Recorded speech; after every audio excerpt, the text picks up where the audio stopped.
What up, everybody? Welcome back. As of filming this, we have been home from Texas for about a week. Such a great trip. Guitar show was great. Had some great hangs before the show, during the show, after the show, the whole thing. We love going out to Texas. Just so much fun seeing everybody out there. As a byproduct of that, we ended up with a bunch of guitars. If you haven't seen it already, we did a pretty long video on the Dallas International Guitar Festival, which was really fun. It's one of my favorite videos we've ever put out. Just so many friends in it and a lot of cool guitars. So, as long as that video was, there was still guitars that didn't make that video. Most of that was because there were guitars I got before the show started, and there just was no time to backtrack and dig into all that. So today, we are going to be digging into the other guitars that we acquired in Texas, as well as, I threw a couple in here as well that were literally waiting for me when we got back to Florida.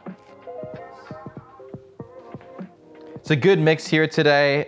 There's some high-end stuff, there's some vintage, there's some newer stuff, some more affordable things. Just a kind of a good blend of a lot of the different stuff that we do. We'll start vintage here. Picked this one up from Charlie's Guitar Shop. They are great people. It was one of my first stops when I got to Texas. And as always, it was worth stopping by as I picked up this 1966 Epiphone Century, single P90. They'd had this guitar for a bit, so I'd actually seen this before. But once I actually pulled it down from the wall and started playing it, I was like, man, this is like really, really good. We don't have a lot of hollow body or even semi-hollow guitars right now, so I've been on the hunt, but this is a really, really cool one. It plays great. It played great right off the wall, and we just went and gave it a fresh setup, and probably playing even better now. Some real tasteful checking there, and just a really cool guitar and very attainable price-wise for those who are looking for something vintage that is not crazy, crazy expensive. This is all the guitar, and it's a lot more affordable than a lot of new guitars, so definitely worth checking out. For those of you who are into older Gibsons, you'll recognize this as the Gibson ES-125T. They are making that and this Epiphone Century in parallel with each other, same specs. This one branded as Epiphone and carrying an Epiphone type headstock, and the Gibson one, of course, is Gibson. Both great guitars. At the time, it was actually a little bit easier to carry Epiphone products. They were a little bit more lenient with who they allowed to carry Epiphone, whereas they tried to stay a little more exclusive with Gibson. But it was just a good way for them to kind of increase their market share without kind of like diluting the Gibson name. It wasn't until a really long time later that they started using Epiphone as their more like introductory line. If you did watch the Dallas video, you've already seen this guitar. This is the only one that you'll see in both videos, but I mentioned then that we got a bunch of guitars that didn't make it there. And this is one of them. This is a crafted in Japan era Fender Paisley Stratocaster. They call this the red Paisley, but obviously this is the pink Paisley, and this thing is super, super clean. As of the day we are filming, we had the old Precision bass, the OPB, in the same finish that we picked up in Orlando. Very, very cool. That actually literally went out today, so the day this is getting listed is the same day that the bass is going out. That one was minty too, so very cool to find two instruments in this finish in 2026 that are this clean. It's, I don't know, it's just cool. It's cool to see stuff that's like a time capsule like this. Over 20 years old at this point. Another guitar that came from that same collection is this one. Another Strat. This one is a Fender American Special Strat in Sonic Blue, but what's really interesting with this one is how it's aged on the back. Looks like regular Sonic Blue, but the back is like almost green now, which is really unique. I've never seen one that looks exactly like this. I have seen some Fender Japan instruments that kind of get into this ballpark. I've never seen it where like the back is the side that's aged rather than the front. So that's very interesting on this example. But yeah, great straight ahead American Strat. This one has been upgraded a little bit. They threw some Fender Pure Vintage 59 Strat pickups in there, which sound really, really great. Other than that, totally stock. And it's ready to rock. Fairly obvious what's going to be in this case, but here we have a 2018 Gibson Explorer. I remember when this came out, these are really great recreations of like that 76 style Explorer. What's not to love? And this one's really, really clean too. We're on a good streak of finding some like super clean stuff, so this definitely falls into that.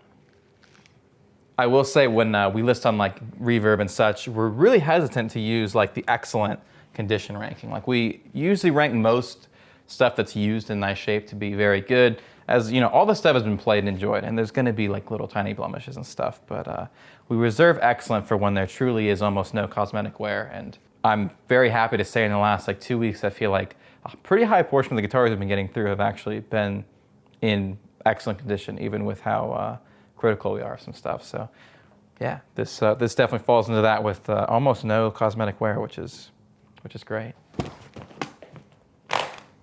Here we have a very interesting custom shop Strat. This is a Fender Custom Shop Wildwood Spec 61 Stratocaster NOS, so new old stock, no relicing going on here. Nice and light, but this is just a really, really rad Strat. It's perfectly in tune as well.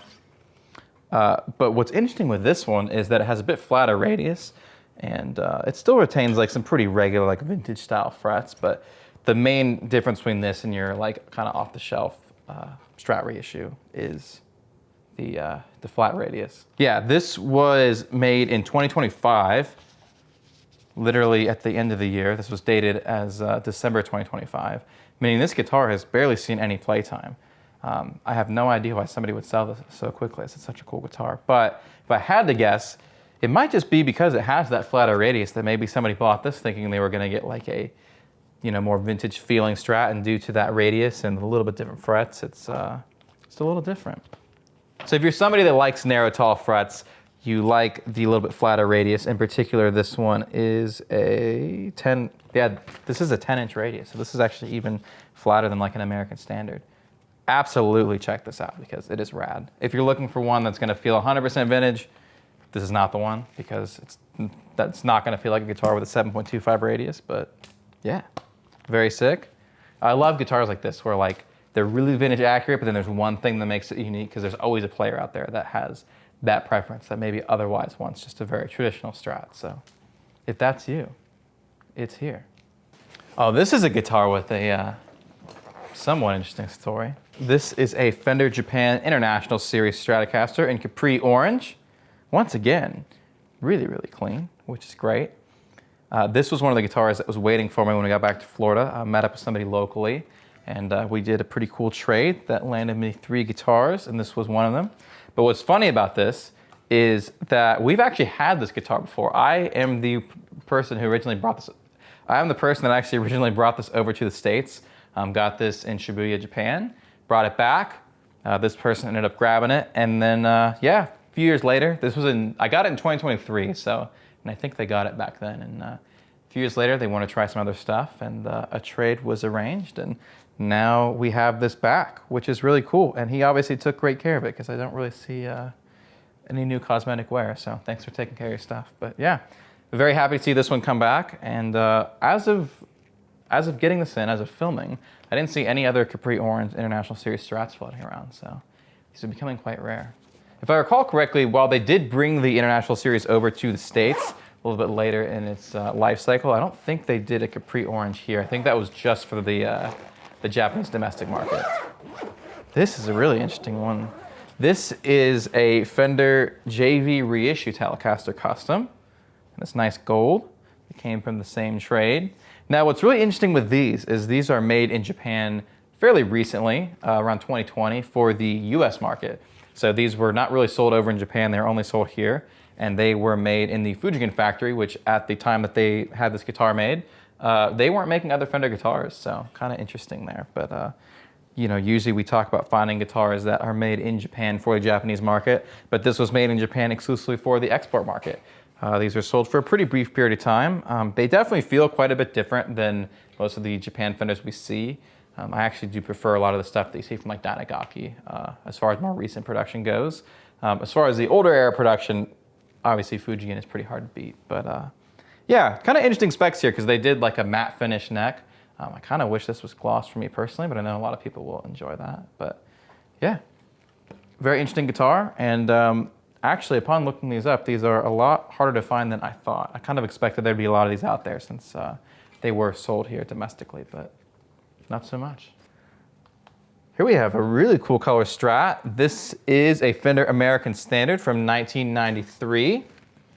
And once again, pretty clean shape for its age. This one has a little bit of wear. This comes from their 40th anniversary run. So definitely gets a little bit of collector bonus points here. I can't focus on it. Oh, there it is. But spec-wise, these are a pretty straight ahead American Standard Strat. You do get the little 40th anniversary badge there. Very Because it's, I don't think it's ocean turquoise. Kind of looks like it could be. But it's so light. It's like too light for ocean turquoise. This is one that has not been set up yet. So. You get a cameo. This guitar, I'll be the first to tell everybody, is the most out of my wheelhouse of everything in this video. This was, as you could probably guess, this was part of that collection purchase, which is kind of why it ended up coming our way, as I wouldn't have known a lot about these otherwise.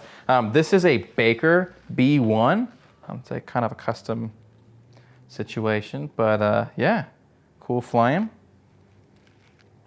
I still have a lot to learn on this. We have not set this one up yet, have not done the research yet, but if you know anything about Baker guitars, we would love if you commented down below because I don't know anything yet, so. Some people said they're all US, and then some people were saying, oh, this, like some versions are an import, so I literally don't know. I think this next one is the most affordable of all the guitars we're looking at today. It's also one of the most vibrant. This is an Ibanez RG. This one in particular is the RG2XXV. So yeah, this is one of their anniversary run guitars. Very cool, very loud. And yeah, excited to get this one on the bench as well. This will be cool. This is one of the Indonesian-made Ibanez guitars. So this is not one of the Japan ones, which is what we kind of normally be looking for, but yeah. This was included in that same collection, and we were happy to pick it up. I actually saved my favorite one for last.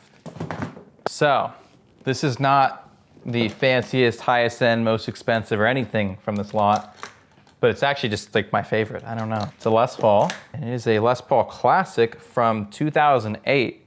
Now, very desirable guitar on its own, nothing to scoff at, but also like nothing that crazy. But man, this one's just like perfect in every way. It's light. It's got a beautiful dark fretboard. The neck profile is like perfect. It's probably somewhere between kind of 60 and maybe even 59. It's pretty slim, but not too slim. And yeah, super clean. It sounds great. I can't say enough good things about this Les Paul. And to top it all off, not even a crazy expensive Les Paul. Thomas, who's filming, has been looking for a Les Paul. I think he's trying to find a 1992. This is not a 92, it's a 2008, but if this was a 92 that played this good, I would be telling him that he needs this one, so somebody else should snag it. If you were born in 2008, then maybe this is the one. Let's go plug this one in.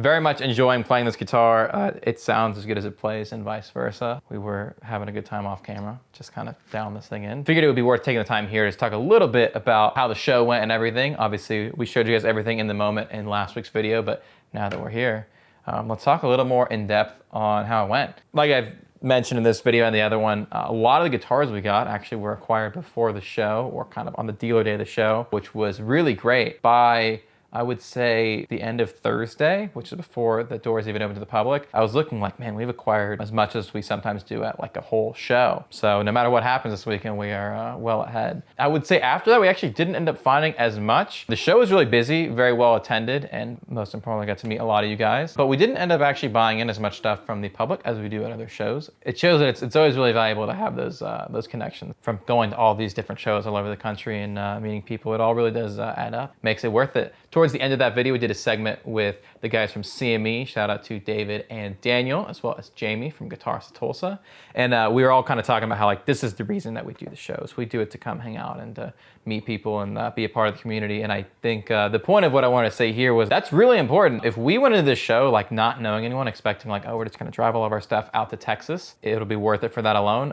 It isn't always like that. We don't sell a lot at the shows. It's mainly an avenue for us to get new gear in to feed the online shop, which is great. We usually do still move some stuff along, and it opens the door for trades that we wouldn't be able to do otherwise. So there's a lot of like business side of things benefit there. But it really is about just making those connections, because that's what turns into doing bigger things later. I think this weekend was a really great example of that. We get a lot of comments of people asking like, oh, should I go out and do this guitar show? How much should I expect to sell? You know, all those sorts of questions. And it's really hard to answer because it's not very straightforward. Our best shows have not come from just showing up and bringing a bunch of stuff and selling a bunch. It's come from like running into people that we'd met before and getting deals going there. There's even deals that we did at the show that had nothing to do with anything going on at the show, of just, you know, other things that were happening with us online. So the shows are a great way to have that in-person time with everyone, whether it's other business owners or individuals. There's a couple of people that I met at the show that were like, oh, I bought from you online, and that was cool to meet those people in person. That's kind of what it's all about. If you're somebody who's prospectively looking to get into doing the guitar shows, but you're expecting it to be just like your whole business model, I don't know if I would rely on it. But if you are somebody who's kind of invested in the community and you already have your own thing going, whether through brick and mortar or online, or even just doing this as a kind of a hobby, which is really valuable as well, yeah, then I think it's worth checking them out. But just go in with like the correct expectations. This is one of our best shows to date, completely because of stuff that happened outside of the actual public hours of the show. Hopefully that was worth going through all that. We don't normally do like a post-game recap, if you will, on these guitar shows, but there were so many comments that were asking about like how it went and like if they should do guitar shows, that I felt like it was worth mentioning that here. Let me know down below in the comments what your favorite guitar was from this Fresh Finds. I know I've already said it, but this one definitely has to be mine. But I'm very excited to read you guys' comments. Don't forget to subscribe, like the video, comment, share, all that stuff really does help us out. We'd also love if you took the time to check out our inventory at philosophygear.com. Scan the QR code here. As of uploading this, we are getting everything uploaded to the site, so keep your eyes peeled, and all this will be up there soon, some of it's already up, and we'd love to see all this stuff get some new homes. And we'll see you guys in another video soon. Bye. Look at this thing. I was giving it to you. Oh. If you enjoyed this video, you may enjoy this one as well.